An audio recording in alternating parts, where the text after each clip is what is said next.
धाकड़ खबर, बेखौफज़ुमा बेबाक अंदाज। धाकड़ खबर में आपका स्वागत है। मैं आपके साथ हूं अकरम रईस खान। कुछ तो नई बात नजर आती है हम में, कुछ तो नई बात नजर आती है हम में। आईना हमें देख के हैरान सा क्यों है। ये बात, ये शेर, ये लाइन आज कहने को विवश होना पड़ रहा है उस ईरान के बारे में जिसको लेकर पूरी दुनिया के अंदर एक माहौल बना हुआ था। कहा जा रहा था कि गाजा में अगर ज्यादा कत्लेआम हुआ तो ईरान सीधे सामने आ जाएगा, लेकिन आप जानते हैं गाजा को तबाह करके रख दिया गया। ईरान ने कुछ नहीं किया। हिजबुल्लाह को अगर कोई ज्यादा आंच पहुंची तो ईरान चुप नहीं बैठने वाला है। वहां पर भी ईरान ने कुछ नहीं किया। हिजबुल्लाह आज बैकफुट पे जा चुका।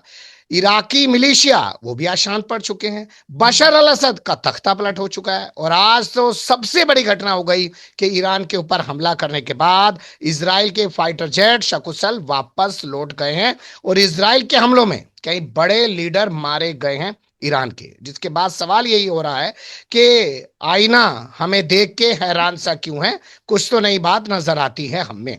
तो इसी के आसपास अपनी बातचीत को रखने की कोशिश करेंगे। हमारे साथ हैदराबाद से जुड़ रहे हैं कृषिकांत जी यानी के जी, जो भारतीय वायुसेना के रिटायर्ड ऑफिसर हैं, जियो पॉलिटिक्स पर वाकई में अपनी पैनी नजर रखते हैं और आप रोजाना उन्हें हमारे साथ देखते हैं वैश्विक हलचल के ताजा बुलेटिन में। बहुत शुक्रिया सर वक्त देने के लिए। थैंक यू मिस्टर अकरम। हालांकि मैं आपको परेशान कर रहा हूं, मैडम को डेंगू हो गया है और रात भर आप अस्पताल में रहे हैं, लेकिन मामला ही ऐसा कुछ है। मुझे लगा कि इस मुद्दे पर आपकी प्रतिक्रिया, आपकी टिप्पणी जरूर जानी चाहिए लोगों तक।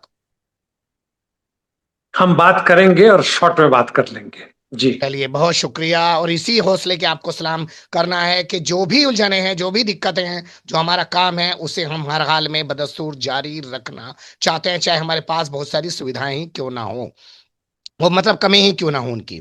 मैं जो मुद्दा उठाना चाह रहा हूं सर, एक जैसे रूस हमेशा कहता था कि ये रेड लाइन है, वो रेड लाइन है, अगर ये हो गया तो हम परमाणु इस्तेमाल कर लेंगे, वैसे ही ईरान कहता था कि ये रेड लाइन है, फिलिस्तीन, गाजा, हिजबुल्लाह और आपका इराकी मिलिशिया, बशर अल असद, तमाम तरीके की रेड लाइन थी। अब तो सीधे जो है ईरान पर हमला कर दिया इसराइल ने। तो क्या कोई रेड लाइन आपको नजर आती है? ये सब क्यों हो रहा है ईरान के अंदर? क्या ईरान में मोसाद के जासूस फैल गए हैं, या ईरान की वो क्षमता अब रही नहीं है, वो सिर्फ बयानबाजी ज्यादा कर रहा है? ईरान की क्षमता नहीं रही है बात नहीं है, लेकिन बहुत महत्वपूर्ण मुद्दा है, बहुत महत्वपूर्ण ऐतिहासिक मोड़ पर है। और आपने बैकग्राउंड में सारी बातें तकरीबन कह दी है। एक दो बातें मैं जो ऐड करना चाहूंगा, में जब ग्राउंड अटैक इजराइल ने शुरू किया था हमास के खिलाफ और बाकी जगहों पर भी लड़ाइयां हुई थी, उसी समय ईरान में रूस के विदेश मंत्री लावरोव पहुंचे। क्या बातें हुई नहीं हुआ, लेकिन उसके बाद से वहां के रिलीजियस सुप्रीमो ने या उनके लीडर ने कहा था कि अभी हम सीधे के सीधे आक्रमण नहीं करेंगे। वहां से बाकी चीजें शुरू हुई है जो आप कहते रहे हैं। और मैं भी बार बार कहता रहा हूं कि ये लोग जो भी लड़ रहे हैं, इनकी लड़ाई एक मुश्त इकट्ठे नहीं होती है, तो ये तिल तिल करके, छोटे छोटे करके यह लोग कट रहे हैं और चीजें जो है वह गड़बड़ हो रही है। कहीं ना कहीं से इसमें जो ईरान का नेतृत्व था, वह नेतृत्व कमजोर पड़ा है। वह पूर्ण रूप से अपने जितने भी ज्यादा रेसिस्टेंस फोर्सेस थे, इनके मदद जो कर रहे थे, हिजबुल्लाह, हमास, यहां तक कि हुतीज अपने लड़ते रहे हैं इराक के अंदर में, सीरिया के अंदर में, यह सब धीमे धीमे कर करके अमेरिकी साम्राज्यवाद ने कमजोर किया।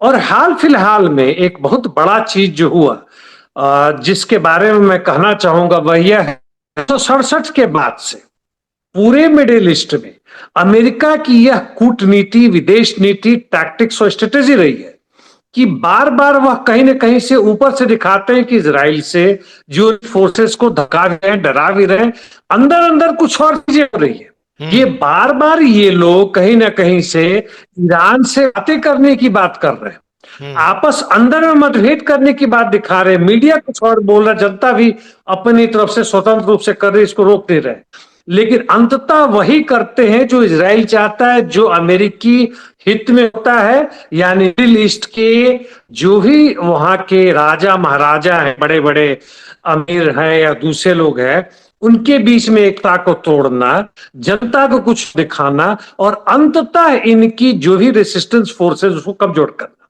यहां तक कि रिलीजियोसिटी यानी कंधापन बढ़ाने का भी काम ये करते हैं।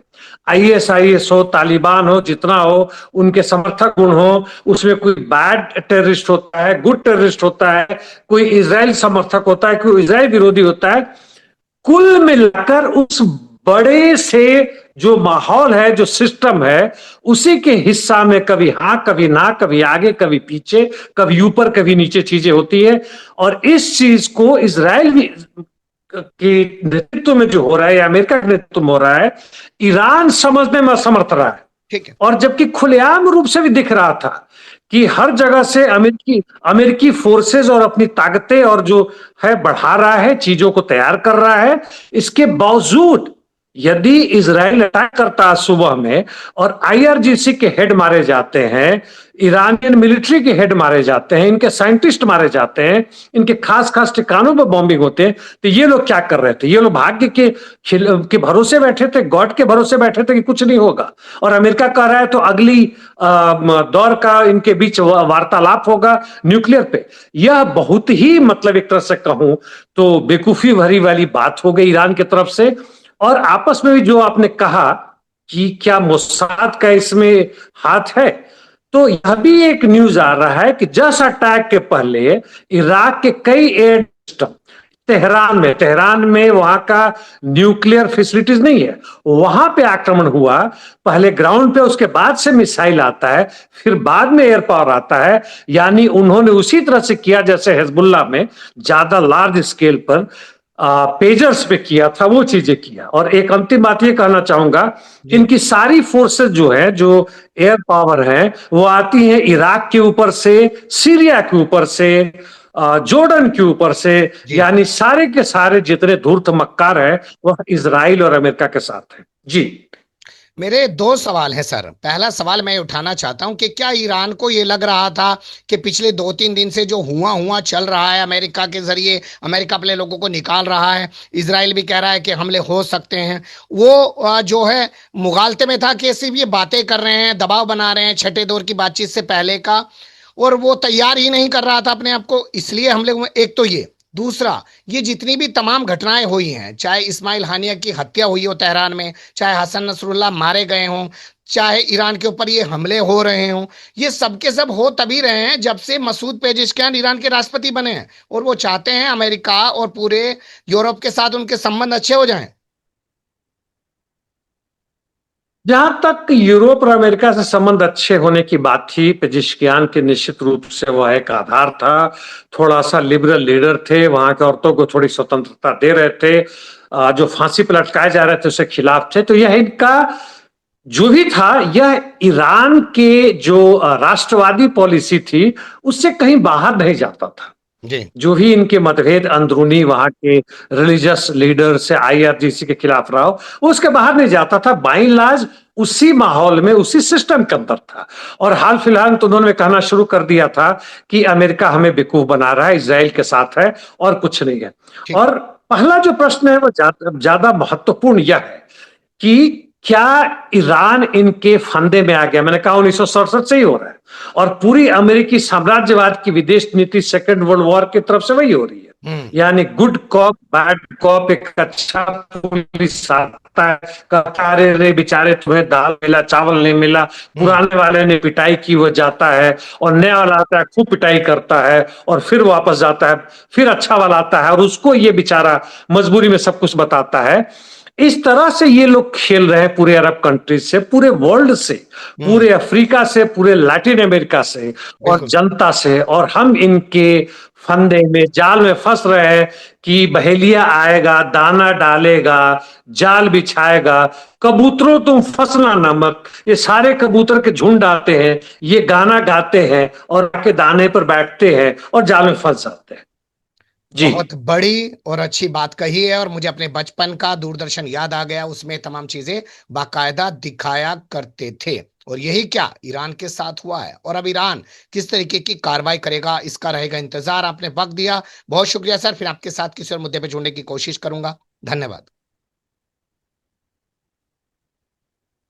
Thank you mister Akram.